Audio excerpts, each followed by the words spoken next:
સુરતના ઉલપાડ તાલુકામાં આરોગ્ય વિભાગે બોગસ ક્લિનિક અને હોસ્પિટલ સામે મોટી કાર્યવાહી હાથ ધરી છે। અટોદરા ચોકડી પાસે આવેલ શ્રી હેલ્થ કેર ક્લિનિક અને વંશ હોસ્પિટલમાં રેડ પાડવામાં આવતા હડકંપ મચી ગયો હતો। તપાસ દરમિયાન સંચાલકો જરૂરી ડિગ્રી અને સર્ટિફિકેટ રજૂ કરી શક્યા ન હતા।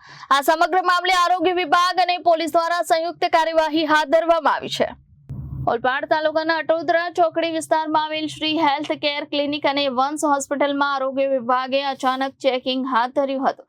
ધ ક્લિનિકલ એસ્ટાબ્લિશમેન્ટ એક્ટ હેઠળ કરવામાં આવેલી આ કાર્યવાહી તાલુકા આરોગ્ય અધિકારી ડોક્ટર ચિરાગ પટેલની આગેવાનીમાં કરવામાં આવી હતી। ડોક્ટર રાજેશ ગુર્જર સહિતની આરોગ્ય ટીમે બંને હોસ્પિટલ અને ક્લિનિકની તપાસ કરી હતી।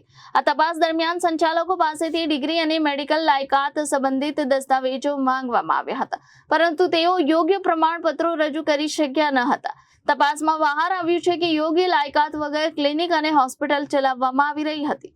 આ મામલે શ્રી હેલ્થ કેર ક્લિનિકની માલિક ચાંદની ગુપ્તા સામે કાર્યવાહી હાથ ધરવામાં આવી છે, જ્યારે વંશ હોસ્પિટલના માલિક RS વાજા સામે FIR નોંધવામાં આવી છે। ઓલપાડ પોલીસ અને આરોગ્ય વિભાગની સંયુક્ત કાર્યવાહીના કારણે વિસ્તારમાં ભારે ચકચાર મચી ગઈ છે। Bureau report Janadesh news Surat.